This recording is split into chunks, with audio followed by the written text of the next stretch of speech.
Hello friends, आज हम discuss करते हैं इंडिया नेपाल रिलेशंस। आज टॉपिक का जो टाइटल है interpreting the India Nepal border dispute special reference to China, यानी भारत नेपाल सीमा विवाद चीन के विशेष संदर्भ में व्याख्या। इसमें जो मेनली डिस्कस करेंगे भारत के लिए नेपाल क्यों इंपॉर्टेंट है, हाल ही में भारत और नेपाल के बीच में बॉर्डर को लेकर जो डिस्प्यूट हुआ था उसके पीछे कौन कौन से फैक्टर्स है और इस डिस्प्यूट में चाइना का क्या रोल है, इसके ऊपर हम डिस्कस करेंगे। नेपाल अपने भौगोलिक, ऐतिहासिक, सांस्कृतिक और आर्थिक संबंधों के कारण भारत की विदेश नीति में विशेष महत्व रखता है। दोनों देशों के लोग विवाह और पारिवारिक संबंधों के माध्यम से घनिष्ठ संबंध बनाए रखते हैं। भारत में तकरीबन 30 लाख से ज़्यादा नेपाली रहते हैं और उन्हें यहाँ पर रहने, यहाँ की सेना में शामिल होने और सीमाओं में बिना किसी पहचान पत्र और दस्तावेजों के प्रवेश कर भारत में घर बनाने तक के अधिकार है। पिछले कुछ दिनों में भारत और नेपाल के रिश्तों पर काफ़ी चर्चा हुई है। चर्चा का केंद्र बिंदु रहा है दोनों देशों के बीच का पुराना सीमा विवाद और इस विवाद में नेपाल की स्थिति को लेकर वहां की सरकार का अचानक आक्रामक हो जाना। तो डियर फ्रेंड्स, आज सबसे पहले हम डिस्कस करेंगे कि भारत के लिए नेपाल का क्या महत्व है। भारत और नेपाल सामरिक दृष्टि से अति महत्वपूर्ण है क्योंकि यह भारत चीन के मध्य बफर स्टेट की भूमिका अदा करता है। नेपाल नरेश ज्ञानेंद्र के विरुद्ध भारत ने नेपाल में लोकतांत्रिक परिवर्तन में एक महत्वपूर्ण भूमिका निभाई है। नेपाल भारत के 5 राज्यों उत्तराखंड, उत्तर प्रदेश, पश्चिम बंगाल, सिक्किम एवं बिहार के साथ सीमा साझा करता है और इसलिए वो भारत के लिए सांस्कृतिक तथा आर्थिक विनिमय का एक महत्वपूर्ण केंद्र है। कई नेपाली नागरिक भी भारतीय रक्षा बलों में तैनात हैं। कई हिंदू और बौद्ध तीर्थ स्थल नेपाल में मौजूद है, जिसके कारण नेपाल भारत के लिए सांस्कृतिक दृष्टि से काफ़ी महत्वपूर्ण है। भारत नेपाल के साथ खुली सीमा साझा करता है और यदि दोनों देशों के मध्य संबंध अच्छे नहीं होते हैं तो भारत के लिए अवैध प्रवासी, जाली मुद्रा, ड्रग और मानव तस्करी जैसे मुद्दे चिंता का विषय बन जाएंगे। नेपाल का दक्षिण क्षेत्र भारत की उत्तरी सीमा से सटा है। भारत और नेपाल के बीच रोटी बेटी का रिश्ता माना जाता है। दोनों देशों की सीमा पर यातायात को लेकर कभी भी कोई विशेष प्रतिबंध नहीं रहा है। सामाजिक और आर्थिक विनिमय बिना किसी गतिरोध के साथ चलता रहता है। भारत नेपाल की सीमा खुली हुई है और आगमन के लिए किसी पासपोर्ट या वीज़ा की ज़रूरत नहीं पड़ती है। यही उदाहरण कई मायनों में भारत नेपाल की नज़दीकी को दर्शाता है। नेक्स्ट है व्हाट इज़ द डिस्प्यूट, यानी क्या है मूल विवाद। नेपाल और भारत के बीच करीब 1880 किलोमीटर सीमा खुली हुई है। भारत के उत्तराखंड और नेपाल के फार वेस्ट यानी सुदूर पश्चिम प्रदेश प्रांत के बीच दोनों देशों की सीमा पर एक विवादित इलाका है जिसे काला पानी इलाका कहते हैं। ये इलाका काला पानी नदी के घाटी में फैला हुआ है। भारतीय श्रद्धालु इसी घाटी में से होकर कैलाश मानसरोवर की तीर्थ यात्रा पर जाते हैं। इस इलाके में सबसे ऊंचाई पर एक दर्रा है जिसे लिपुलेख दर्रा कहते हैं। वहाँ से उत्तर पश्चिम की तरफ कुछ दूर तक एक और दर्रा है जिसे लिपियांग दर्रा कहते हैं। लिपुलेख और काला पानी घाटी से लेकर लिपिंग दर्रा तक पूरा एक विवादित इलाका है। नेपाली अधिकारियों का कहना है कि ये तीनों क्षेत्र कुल 370 वर्ग किलोमीटर के दायरे में है। लिपुलेख के पास भारतीय राज्य उत्तराखंड को चीन के तिब्बत क्षेत्र से जोड़ता है। भारत इसे अपने अधीन होने का दावा करता है और नेपाल अपने 1998 से दोनों देशों के बीच इस विवाद को सुलझाने के लिए बातचीत चल रही है। सबसे पहले हम जानेंगे भारत नेपाल के मध्य काला पानी को लेकर जो डिस्प्यूट है उसके ऐतिहासिक पहलुओं को जानेंगे। नवंबर 1814 से मार्च 1816 तक नेपाल, जिसे उस समय गोरखा अधिराज्य कहा जाता था, और भारत पर शासन कर रही ईस्ट इंडिया कंपनी के बीच युद्ध चला जिसमें नेपाल को पराजय का सामना करना पड़ा। 4 मार्च 1816 को संपन्न सुगौली संधि के साथ इस युद्ध का समापन हुआ और इस संधि के फलस्वरूप नेपाल को अपने 1/3 हिस्से से हाथ धोना पड़ा। संधि से पहले तक जो नेपाल का भूभाग था वो ब्रिटिश भारत में शामिल कर लिया गया। नेपाल, जो कभी किसी का उपनिवेश नहीं रहा, अब भी एक स्वतंत्र राष्ट्र तो था, लेकिन संधि के अनुसार काठमांडू में स्थायी तौर पर एक ब्रिटिश रेजिमेंट की नियुक्ति हुई और ब्रिटिश सेना के लिए गोरखा सैनिकों की भर्ती की प्रथा शुरू हुई। वैसे भी ब्रिटिश ईस्ट इंडिया कंपनी का मकसद तिब्बत तक व्यापार के लिए रास्ता तैयार करना था। सुगौली संधि की धारा 5 के अनुसार महाकाली नदी के पूर्व का क्षेत्र नेपाल के हिस्से में आया और इसके पश्चिम का सारा क्षेत्र ब्रिटिश भारत में मिल गया। इस संधि में लिपियांदारा को महाकाली नदी का स्रोत बताया गया है। काला पानी और लिपुलेख महाकाली नदी के पूर्व में है, जिसके आधार पर नेपाल इस पर अपना दावा करता है। काला पानी में भारतीय सैनिक कब और कैसे पहुंचे, इसका किसी प्रकार का ठोस रूप से कोई जवाब नहीं है। नेपाल के सीमा विशेषज्ञ और भू सर्वेक्षण विभाग के पूर्व डायरेक्टर जनरल बुद्धिनारायण श्रेष्ठ का अनुमान है कि 1962 में भारत और चीन के बीच युद्ध होने के बाद जब चीनी सेनाओं ने भारतीय सैनिकों को पीछे खदेड़ना शुरू किया तो वे काला पानी तक पहुंचे। उन्होंने देखा कि सामरिक दृष्टि से यह स्थान बहुत महत्वपूर्ण है और फिर उन्होंने यहाँ एक सैनिक अड्डा स्थापित कर लिया ताकि अगर चीन दोबारा हमला करे तो वो मुकाबला कर सके। यह स्थान थोड़ी ऊंचाई पर था जहाँ से चीनी सैनिकों पर निगरानी रखी जा सकती थी। लंबे समय तक नेपाल के लोगों का ध्यान काला पानी और वहां स्थित भारतीय सैनिक अड्डों पर नहीं गया, क्योंकि 1991 के बाद से ही काला पानी की चर्चा सुनने को मिलती है। इसकी दो वजह है समझ में आती है। एक तो यह है कि सुदूर पश्चिम नेपाल का हिस्सा अत्यंत दुर्गम था और वहां तक पहुंचने के लिए कोई साधन नहीं था। महेंद्र राजमार्ग बनने के बाद ही सुदूर पश्चिम का काठमांडू तथा अन्य हिस्सों के साथ सहज संपर्क कायम हो सका। दूसरी वजह नेपाल की निरंकुश पंचायती व्यवस्था, जिसमें राजा ही सर्वोपरि था और जनता की आवाज़ को कोई अर्थ नहीं था। राजकाज के मसलों से काफ़ी हद तक लोग उदासीन थे।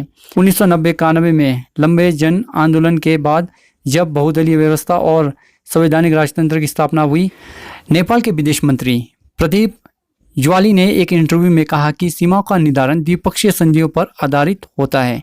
नक्शे में परिवर्तन कर भारत ने जमीन पर कब्जे की कार्रवाई शुरू की। भारतीय सेना कई साल से काला पानी में जमी हुई है। उस समय के शासकों ने एक खास उद्देश्य के लिए उन्हें वहां रहने की अनुमति दी, लेकिन बगैर किसी संधि के अथवा अस्थायी तौर पर अथवा जबरन कहीं किसी की मौजूदगी उस जमीन पर उसका वैधानिक दावा स्थापित नहीं कर सकती। ये दलील देने की हम वहाँ लंबे समय से है, इसलिए वो इलाका हमारा है। इसका कोई अर्थ नहीं है कि विदेश मंत्री ने यह बताया है कि नेपाल ने 1955 में संधि की एक सत्यापित प्रतिलिपि संयुक्त राष्ट्र को सौंपी है। अपने नक्शे लेकर बातचीत की टेबल पर दोनों पक्षों को बैठना होगा। नेपाल के वरिष्ठ पत्रकार कुंद दीक्षित के अनुसार नेपाल सरकार ने दोनों देशों के विदेश सचिवों की बैठक के लिए दो बार तारीख प्रस्तावित की, लेकिन भारत ने कोई जवाब नहीं दिया। 2014 में ही भारत के प्रधानमंत्री नरेंद्र मोदी की नेपाल यात्रा के समय इस बात पर सहमति बनी थी कि दोनों देशों के विदेश सचिवों के स्तर पर इस समस्या को सुलझाया जाएगा। नेक्स्ट हम डिस्कस करते हैं what was the behind the episode, यानी क्या था प्रकरण के पीछे। कुछ लोगों का मानना है कि नेपाल के इस आक्रामक रुख के पीछे चीन का हाथ था और ऐसा करने के लिए बीजिंग ने काठमांडू को उकसाया होगा। यहाँ तक कि भारत के सेना प्रमुख जनरल MM नारवने ने भी कह दिया था कि लिपुलेख दर्रे के पास भारत द्वारा सड़क बनाने का विरोध नेपाल किसी और देश के निर्देशों पर कर रहा है। लेकिन कई जानकारों का मानना है कि यह पूरा प्रकरण नेपाल के अंदरूनी राजनीति का नतीजा था। नेपाल में इस समय में NCP पार्टी की सरकार है, जिसका नेतृत्व प्रधानमंत्री KP ओली करते हैं, लेकिन ओली और उनकी पार्टी अपने दम पर सत्ता में नहीं है। NCP का गठन ओली की पुरानी पार्टी CPN के एक और पुरानी party communist party CPN MC के विलय से हुआ था। पूर्ववर्ती CPN यानी MC पार्टी के नेता पुष्पकमल दहल के उर्फ प्रचंड भी नेपाल के प्रधानमंत्री रह चुके हैं और सत्ता के लिए ओली के साथ उनके साथ खींचातानी चलती रहती है। दोनों की पार्टी के विलय के पहले 2015 में और भी पार्टी के सहयोग से इनकी मिलीजुली सरकार बनी थी और ओली पहली बार प्रधानमंत्री बने थे, लेकिन सरकार ज़्यादा दिन तक नहीं चली और प्रचंड ने जुलाई 2016 में अपना समर्थन वापस ले लिया और ओली की सरकार गिर गई। 2017 में फिर से चुनाव हुए और एक बार फिर सत्ता में आने के लिए इन्हीं दोनों पार्टियों ने न सिर्फ हाथ मिला लिया बल्कि एक दूसरे में विलय कर दिया। भारत में कई राजनेता, पूर्व राजनयिक, पत्रकार, एक्टिविस्ट नेपाली राजनीति की अच्छी समझ रखते हैं और नेपाल के नेताओं से संपर्क में भी रहते हैं। दिल्ली में रहने वाले ऐसे ही एक जानकार ने उनका नाम जाहिर करने की शर्त पर बताया कि प्रधानमंत्री ओली की सरकार अच्छी हाल में नहीं है। सूत्र ने बताया है कि प्रचंड ने कुछ सप्ताह पहले ही एक बार फिर सरकार गिराने की कोशिश की थी, लेकिन वो सफल नहीं हो पाए। इसके बाद ओली ने अपनी स्थिति मजबूत करने के लिए भारत को निशाना बनाने का ये तरीका निकाला। जिससे देश में कट्टर राष्ट्रवाद का माहौल बने और उसके नेता के रूप में उनकी स्थिति मजबूत हो जाए। दूसरी ओर भारत प्रशासित जम्मू कश्मीर को जम्मू कश्मीर और लद्दाख में बांटने के बाद भारत ने नवंबर में अपना नया नक्शा जारी किया था। इस नक्शे में उन जगहों को भारत के हिस्से में दिखाया गया जिसके करीब 6 महीने बाद नेपाल ने पिछले महीने देश का संशोधित राजनीतिक और प्रशासनिक नक्शा जारी कर रणनीतिक रूप से महत्वपूर्ण इन इलाकों पर अपना दावा बताया था। उसके बाद हाल ही के दिनों में भारत के कड़े विरोध के बावजूद नेपाल की राष्ट्रपति विद्यादेवी भंडारी ने देश के नए नक्शे को अपनाने वाले विधेयक को मंजूरी दे दी। विधेयक के विरोध में एक भी वोट नहीं पड़ा। ऊपरी सदन में मौजूद सभी 57 सदस्यों ने विधेयक के समर्थन में मतदान किया। अब ये नेपाली संविधान का हिस्सा बन गया है। नक्शे में भारत के 3 महत्वपूर्ण इलाकों को नेपाल ने अपना बताया है। शनिवार को प्रतिक्रिया व्यक्त करते हुए भारत ने कहा है कि यह कृत्रिम विस्तार साक्ष्य और ऐतिहासिक तथ्यों पर आधारित नहीं है। और नेपाल के प्रधानमंत्री केपी ओली ने भारत के कुछ इलाकों को अपने देश के नए नक्शे में शामिल करके दोनों देशों के रिश्ते में कड़वाहट घोल दी है, लेकिन अब उन्हें अपनी ही कम्युनिस्ट पार्टी में बगावत का सामना करना पड़ रहा है। भारत नेपाल के राजनीतिक घटनाक्रम पर नजर बनाए हुए है। पिछले कुछ दिनों में नेपाल के सत्तारूढ़ कम्युनिस्ट पार्टी में मतभेद खुलकर सामने आने लगे हैं। नेपाली मीडिया में आ रही खबरों के मुताबिक कम्युनिस्ट पार्टी की स्टैंडिंग कमेटी की इस हफ्ते में हुई बैठक में ओली और प्रचंड ने एक दूसरे को खरी खरी सुनवाई। काठमांडू पोस्ट ने पार्टी सूत्रों को हवाले से कहा कि प्रचंड ने इस मीटिंग में कई सनसनीखेज खुलासे किए। उन्होंने बताया कि सत्ता में बने रहने के लिए ओली क्या क्या हरकतें कर रहे हैं। अखबार ने एक सूत्र के हवाले से बताया है कि प्रचंड ने बैठक में कहा, हमने सुना है कि सत्ता में बने रहने के लिए पाकिस्तान, अफगानी और बांग्लादेशी मॉडल अपनाए जा रहे हैं, लेकिन ऐसे प्रयास सफल नहीं होंगे। एक तरफ जहां उन्हें पद से हटाने के लिए अपनी ही पार्टी के भीतर घमासान मचा हुआ है, तो दूसरी ओर देश की जनता भी सरकार के खिलाफ गुस्से में है। अपनी पार्टी में मचे घमासान को लेकर ओली ने भारत पर भी आरोप लगाया था। बीते दिनों उन्होंने कहा था कि एक दूतावास उनकी सरकार के खिलाफ होटल में साजिश रच रहा है। इस्तीफे की संभावनाओं का नकार चुके हैं। ओली हाल ही में नेपाल में आयोजित एक कार्यक्रम में ओली ने कहा था कि भले ही उन्हें कुर्सी से हटाने का खेल शुरू हुआ हो, लेकिन ये संभव नहीं है। इस दौरान ओली ने कहा था कि भारतीय जमीन को नेपाली नक्शे में दिखाने वाले संविधान संशोधन के बाद से उनके खिलाफ साजिश रची जा रही है। उन्होंने कहा कि नेपाल की राष्ट्रीयता कमजोर नहीं है। किसी ने भी ये नहीं सोचा था कि नक्शे को छापने के लिए किसी प्रधानमंत्री का पद से हटाने के लिए साजिश रची जाएगी। दूसरी ओर नेपाल के हालिया आंतरिक घटनाक्रम पर भारत ने नपीतुली प्रतिक्रिया व्यक्त की है। भारत ने काठमांडू को केवल इतना याद दिलाया कि लॉकडाउन के बावजूद भारत ने नेपाल को जरूरी चीज़ों की आपूर्ति प्रभावित नहीं होने दी है। मई में नेपाल के साथ द्विपक्षीय व्यापार $30 करोड़ को पार कर गया। भारत का साफ कहना है कि दोनों देशों के बीच रोटी बेटी का संबंध है। दोनों देशों में यह आम सहमति है कि यह मुद्दा सिर्फ बातचीत से ही सुलझ सकता है, लेकिन ये भी स्पष्ट है कि कभी सबसे करीबी साथ रहे नेपाल से अभी भारत नाखुश है। हालांकि भारत के लिए चीन के सीमावर्ती सामरिक क्षेत्रों को छोड़कर मुश्किल होगा, लेकिन नेपाल नेता बदले में कुछ हासिल किए बिना ही अपने ही लोगों के बीच संघर्ष करेंगे। दोनों पक्षों के लिए यह राह काफ़ी लंबी है। अगर भारत अपनी स्थिति और कठोर करता है, नेपाल में अपना प्रभाव बढ़ाने की होड़ में शामिल हो जाता है, तो उससे और अधिक भारत विरोधी आवाज़ें सुननी पड़ सकती है। नाउ लास्ट कंक्लूजन, नेपाल के इस कदम से इसमें कोई संदेह नहीं है कि इस वक्त नेपाल पूरी तरह से चीन के प्रभाव में है। नेपाल के प्रधानमंत्री केपी शर्मा ओली चीन के इशारे पर चल रहे हैं। ओली के सत्ता में आने के बाद से नेपाल में चीन का दखल तेजी से बढ़ा है। चीन ने नेपाल में कई परियोजनाएं शुरू की है। इसके पीछे चीन का मकसद नेपाल के रास्ते भारत की घेराबंदी करना ज़्यादा है। दुख की बात यह है कि नेपाल ये समझ नहीं पा रहा है कि जिस एकमात्र और सबसे करीबी पड़ोसी भारत से उसके सदियों पुराने रिश्ते रहे हैं, उसी के खिलाफ वो इस तरह की पलटी मार कर क्या हासिल करना चाहता है। कहना ना होगा कि भारत ने हमेशा हर तरह से नेपाल का साथ दिया है, संकट में उसके साथ खड़ा रहा है। फिर भी नेपाल चीन के इशारे पर भारत के खिलाफ मोर्चा खोले हुए है, वो भी बेबुनियादी मुद्दे पर। नेपाल को इस वक्त लग रहा है कि भारत चीन और पाकिस्तान से गिरा हुआ है। ऐसे में काला पानी और लियांगदुरा को उसे हथिया जा सकता है। पर ऐसा सोचना नेपाल की बड़ी भूल होगी। नेपाल जिन इलाकों पर दावा कर रहा है वह भारत का हिस्सा ही है। इस तथ्य को चीन और नेपाल अच्छी तरह समझते हैं, लेकिन अब नेपाल क्षेत्रों पर अनऑथराइज्ड दावे कर उन्हें विवादित बनाने की चीन की रणनीति पर चल निकला है।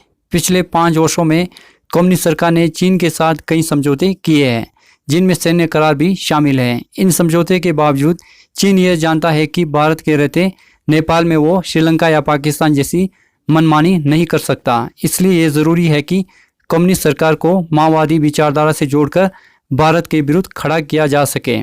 इससे न केवल चीन को नेपाल में अपनी साख मजबूत करने में मदद मिलेगी, बल्कि नेपाल में रह रहे 13,000 से अधिक तिब्बती शरणार्थियों के दमन का रास्ता तैयार होगा।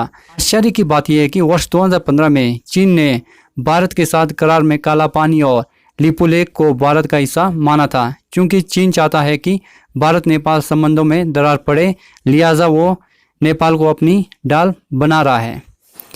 वहीं नेपाली नेताओं का भारत विरोध राग अपने फायदे के लिए ही है, क्योंकि चीन द्वारा नेपाल के माउंट एवरेस्ट को अपना बताने पर कोई विरोध या वक्तव्य जारी नहीं हुआ है। ऐसे में यह कहना गलत नहीं है कि नेपाल की कम्युनिस्ट सरकार अपने राजनीतिक फायदे और चीन से प्रभावित होकर भारत के साथ विवाद की स्थिति बना रही है। हालांकि ओली सरकार ये बोल रही है कि भारत नेपाल के संबंध में कोई नहीं है, बल्कि यह सदियों से चले आ रहे 2 देशों के बीच अच्छे समन्वय और त्याग पर आधारित है। ओली सरकार सीमा विवाद जैसे मुद्दे के जरिए कुछ समय के लिए भले ही संबंधों को क्षति पहुंचाए, परंतु भौगोलिक और सांस्कृतिक तौर से वो भारत को दूर नहीं रख सकता। देखा जाए तो विदेशी व्यापार के लिए नेपाल की भारत पर निर्भरता एक सत्य है, और ऐसे में कोई भी विवाद नेपाल के लिए ही नुकसानदेह साबित होगा। उसे इन पहलुओं पर विचार करके ही भविष्य की कोई रणनीति बनानी चाहिए। दरअसल नेपाल द्वारा बार बार भारत की उपेक्षा करने के पीछे कई कारक काम कर रहे हैं। नेपाल में चीन का बढ़ता हस्तक्षेप, नेपाल की आंतरिक राजनीति और भारत की पड़ोसी नीति की समस्या कुछ ऐसे पहलू है जो दोनों देशों में मतभेद के कारण बन रहे हैं। जहां तक चीन का सवाल है तो उसने पिछले कुछ समय से नेपाल, श्रीलंका, बांग्लादेश, मालदीव में अपनी सक्रियता बढ़ाई है। वो पाकिस्तान सहित सभी सार्क देशों को आर्थिक सहायता का लालच देकर अपने प्रभाव में लाना चाहता है। नेपाल में चीन द्वारा भारी निवेश इसी का दूसरा पहलू है। अगर नेपाल की आंतरिक राजनीति की बात करें तो वहाँ पिछले 10 सालों में 10 बार सत्ता परिवर्तन हो चुका है। जाहिर है कि नेपाल की राजनीतिक अस्थिरता उसकी विदेश नीति को संभालने नहीं दे रही। वहाँ एक सशक्त और मजबूत नेता की जरूरत है जो पड़ोसी देशों के साथ रिश्ते को बेहतर कर सके। इधर भारत को अपनी विदेश नीति की समीक्षा करने की भी ज़रूरत है। भारत को नेपाल के प्रति अपनी नीति दूरदर्शी बनानी होगी। जिस तरह से नेपाल में चीन का प्रभाव बढ़ रहा है, उससे भारत को अपनी पड़ोस में आर्थिक शक्ति का प्रदर्शन करने से पहले रणनीतिक लाभ हानि पर विचार करना होगा। सबसे पहले तो भारत को अपनी खिलाफ बने चीन, नेपाल, पाकिस्तान गठजोड़ की कार ढूंढनी होगी, जो दक्षिण एशिया में भारत के लिए सबसे बड़ी चुनौती बनी हुई है। सच तो यह है कि भारत और चीन के साथ नेपाल एक आज़ाद सौदागर की तरह व्यवहार कर रहा है और चीनी निवेश के सामने भारत की चमक फीकी पड़ रही है। लिहाजा भारत को कूटनीति की सूझबूझ का परिचय देना होगा। बात चाहे बिम्स्टेक देशों का हो या सार्क देशों की, भारत से हमेशा उम्मीद की जाती है कि वो एक नेतृत्वकर्ता की तरह काम करे, लेकिन भारत इस उम्मीद पर खरा नहीं उतर पा रहा है।